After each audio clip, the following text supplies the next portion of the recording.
Cecilia Grierson. 1859 a 1934. La doctora.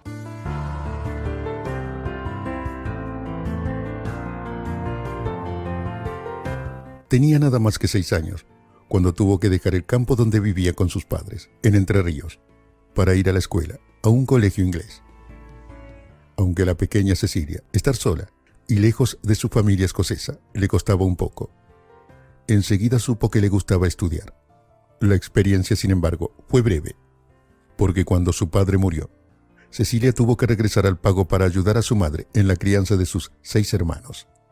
Trabajando como niñera en una casa de ricos, se dio cuenta de otra cosa, que también le gustaba enseñar. Por eso, en 1873, y con apenas 14 años, hizo una primera demostración de audacia. Después vendrían muchas más, y puso una escuelita con su madre. Aunque no tenía título de maestra, Cecilia sabía lo que todos esos chiquitos del campo necesitaban aprender, y esa razón le bastó para arriesgarse. Como también era una chica sensata, al año retomó los estudios y se recibió de maestra de grado en la escuela normal. Apenas consiguió un puesto y un sueldo, se trajo a su familia a la capital. Cecilia decía que había nacido para ser maestra, y era verdad. Ejerció la docencia de muchas maneras y en muchos lugares a lo largo de toda su vida, aunque ver los sufrimientos de Amalia, su íntima amiga, quien después de una larga enfermedad finalmente murió, despertó en ella otra vocación, la de ser médica. Iba a estudiar medicina para curar, para plantarle cara al sufrimiento, para pelearle a la muerte. Por entonces, hablamos de 1883.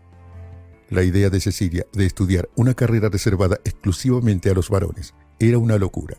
Ninguna mujer se había atrevido. Sin embargo, ella traspuso las puertas de la Facultad de Ciencias Médicas con valentía. Y 6 años más tarde, salió con el título que la transformó en la primera médica recibida en nuestro país. Imagínese lo que debe haber sido estudiar solamente con profesores y compañeros hombres, que encima la descalificaban constantemente. La flamante médica de ojos azules y vivaces se dedicó a ser ginecóloga y obstetra, aunque su deseo era ser cirujana, especialidad que no le dejaron ejercer por su condición de mujer. Por esto mismo, por ser mujer, tampoco le permitieron ser profesora en la universidad. ¿Alguien puede pensar que estos obstáculos detuvieron a Cecilia? No, de ninguna manera. Por el contrario, hicieron que se transformara en una indómita feminista. En 1899, participó en el Congreso Internacional de Mujeres, que se hizo en Londres, y en 1910 presidió el primer Congreso Feminista Internacional de la República Argentina, donde demandó iguales oportunidades laborales y educativas para las mujeres y la necesidad del voto femenino. Cecilia defendió estas ideas hasta el fin de sus días y murió pobre en Los Cocos, Córdoba, disponiendo de una magra jubilación. Sin embargo, eso no la desalentó a donar su casa, donde se construyó una escuela que lleva su nombre. En 1886, creó la primera escuela de enfermeras de América Latina, de la que fue muchos años directora. Ya con el título de médica, fue miembro fundadora de la Asociación Médica Argentina. Creó la Sociedad Argentina de Primeros Auxilios, y fue quien tuvo la idea de abrir salas de primeros auxilios en los diferentes pueblos. También creó un consultorio escuela para tratar a niños con problemas de comportamiento, dificultades en el habla y en el aprendizaje, y una escuela técnica y de labores domésticas para facilitar el ingreso de las mujeres a las actividades económicas. Virginia Volten. 1870 a 1960. Ni Dios, ni patrón, ni marido. Parece que cuando Virginia hablaba, lo hacía con tanta energía y firmeza, que era capaz de convencer a todos y lograr que la siguieran. Algo de eso sucedió el 1 de mayo de 1890, cuando se paró frente a los trabajadores de Rosario, que conmemoraban su día. Con apenas 20 años, la joven operaria dio un encendido discurso en lo que denunció la explotación y la falta de derechos que sufrían los asalariados, pero especialmente ellas, las mujeres.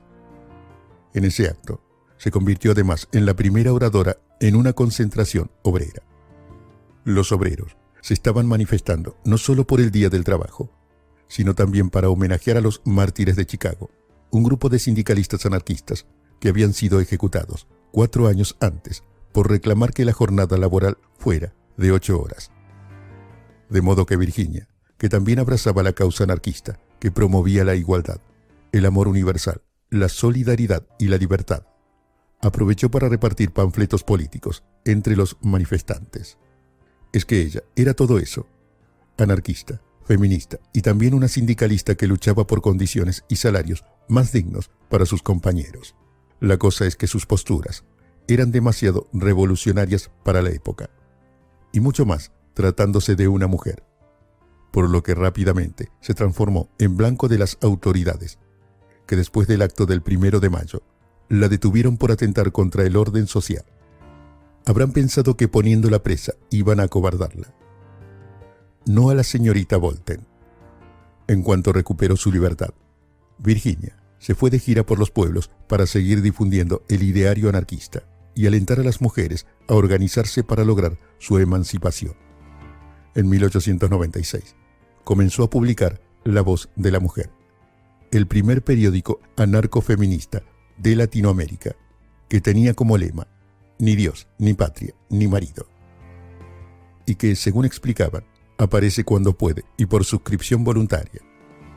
Virginia lo editaba junto a un grupo de compañeras de la refinería de azúcar en la que trabajaba, y lo financiaba con su mínimo sueldo de operaria. Por protestar, apoyar paros, distribuir volantes y tanto activismo libertario, fue detenida un montón de veces junto a sus camaradas, hasta que su participación, en 1907, en la huelga de inquilinos, para protestar por el brutal aumento que quería aplicarles a los alquileres de las precarias viviendas en las que vivían los obreros e inmigrantes, le costó la expulsión del país. Virginia se exilió en Montevideo, donde ya estaban su marido y sus hijos pequeños, y transformó su casa en una base de operaciones de los anarquistas que eran deportados de la Argentina. Hasta sus últimos días, siguió organizando protestas y luchando para defender los derechos de las mujeres y trabajadores, convencida de que vendría un nuevo día que traería paz, libertad, igualdad y felicidad para todos. Te han dicho que es una falta decirle al objeto de tu amor que lo amas. No lo creas, niña, no te han engañado. Se burlaron cruelmente de tu cándida inocencia. Sí, te han engañado, porque tu amor, lejos de ser un crimen, es todo lo contrario. Amar es ley de la existencia. Del artículo firmado por Carmen Lareva, publicado en La Voz de la Mujer.